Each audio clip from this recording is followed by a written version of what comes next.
evening. An extraordinary 24 hours in politics. Across our region, still plenty of blue, but some surprises in the Thames Valley. This was the political map yesterday. A sea of Tory blue, apart from a speck of red in Oxford East. And this is how it looks today. Not a huge change, but the Tories lost Oxford West to the Liberal Democrats and Labour has taken Reading East. Our political correspondent Phil Hornby sends this from Downing Street.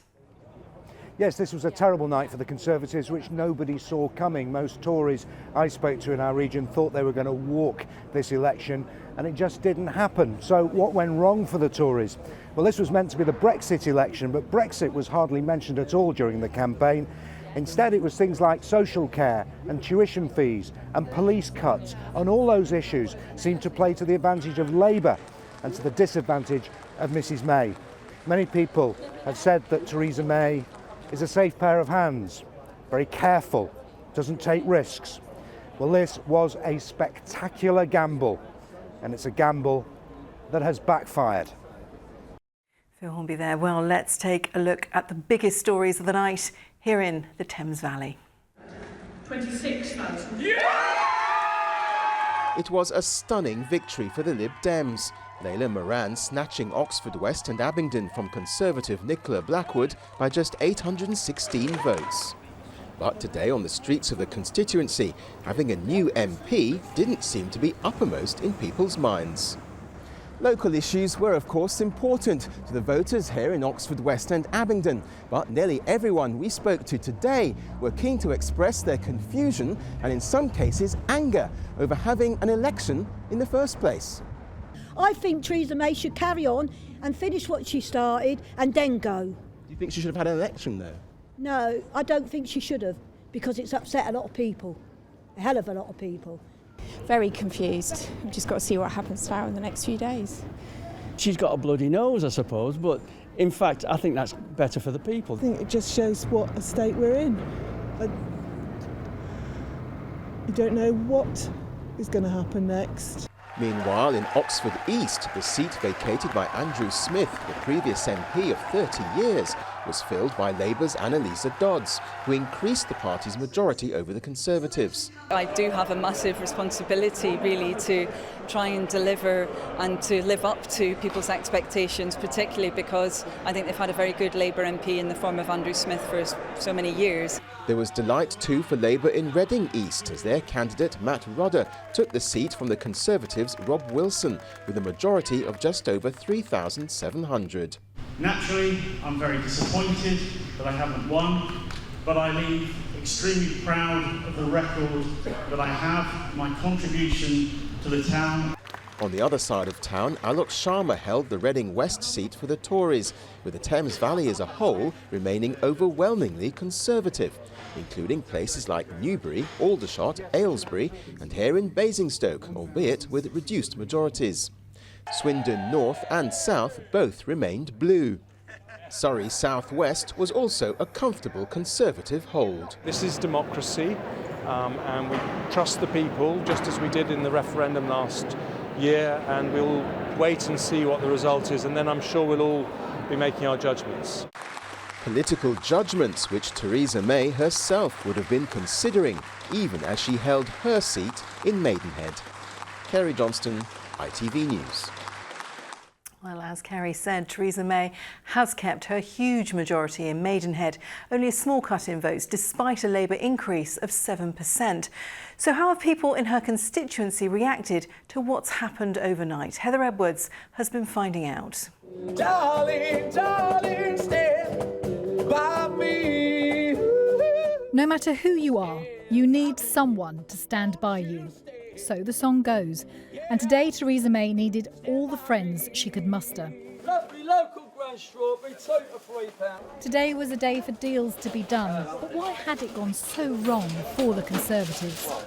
I love Theresa May. She's a friend of ours. She comes down here quite often. But you've got to listen to the people.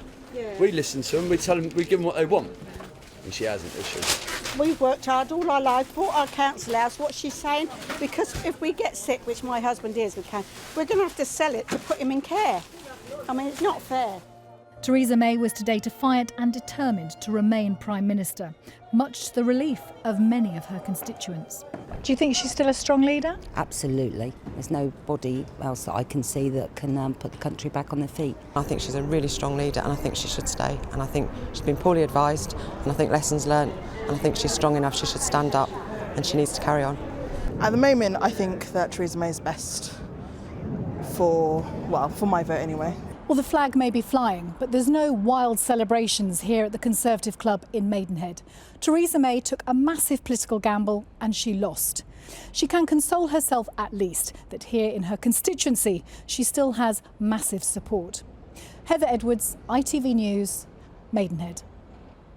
Well, the game changer last night was the student vote. In 2015, just over 40% of 18 to 20-year-olds went to the polling station. This time round, it was nearly double that, as our social affairs correspondent Christine Alsford explains. Their voices finally heard, they said. The young voters of the South celebrating today, like 23-year-old Catherine Lowe, thrilled that her vote counted, she said, as her MP turned from blue to red. Great day, massively great day, absolutely. I woke up very happy and dancing. Among first-time voters, there seemed to be only one way to go, like these students at City College in Southampton, some of whom helped swell Alan Whitehead's Labour majority. There is the stuff like the university tuition fees being scrapped, because that's a lot of help to people my age. Do you feel that the young people felt that Labour was speaking for them? Yes, because they were thinking about the people of the many rather than the people of the few.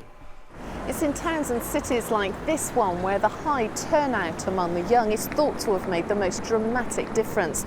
Here, 20,000 undergraduates are eligible to vote, and last night Portsmouth South returned its first ever Labour MP. Why do you think it is that this time so many young people and particularly students turned out? I think it's because we want to start to control our own future. We don't want to be dictated by the older generation anymore. No one I knew voted in the referendum, but like everybody wanted to vote this time because I think everyone learnt from the referendum results, so everyone wanted to get involved this time. We had iPads available for students going, look, here you go, you can register now. We had bright yellow T-shirts on trying to get them sweets, cakes, you name it, we had it. But Jeremy Corbyn's supporters say it was a manifesto of hope and optimism that really made the difference. Christine Alsford, ITV News. So, how did the older generations vote? Did the U-turn on the dementia tax affect the Conservative vote? Mary Stanley has been investigating. Many members of this Hampshire Bridge Club are loyal Conservative voters, but today left pondering if their leader played the wrong moves. She should have not said what she did about some of her policies. She should have kept quiet and she would have romped home. I think she's one of the best people to lead the party. But unfortunately, it was all about her rather than the party. She's a little bit silly in some of the things she said for the older people. And Corbyn, I don't consider a leader at all. I think he's all pie in the sky, although he seems to be attractive to the young people. Jeremy Corbyn addressed huge rallies across the region. Theresa May preferred more intimate surroundings. It's just 2 days since Theresa May came here, her campaign already floundering.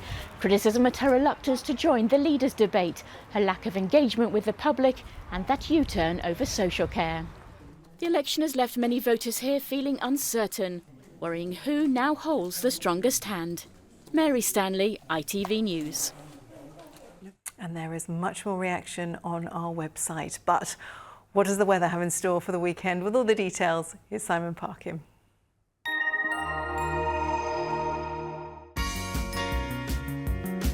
It's looking sunny out there. P&O Dover Calais Ferries sponsors ITV Meridian weather.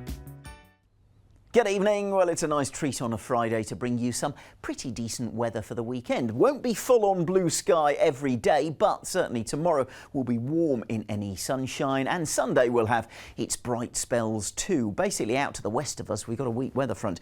That's not going to trouble us through tomorrow, so a nice day. But come Sunday, it's going to creep eastwards, bringing some cloud and perhaps some patchy rain with it. Bit of uncertainty about the times just now, but still a fair bit of dry weather, although it will be cooler and fresher once it's pushed through. Back to tonight, and it's fairly mild overnight. Fair bit of cloud too. There might just be an odd spot of light rain pushing into the northwest through the early hours, but for most of us it's going to stay dry.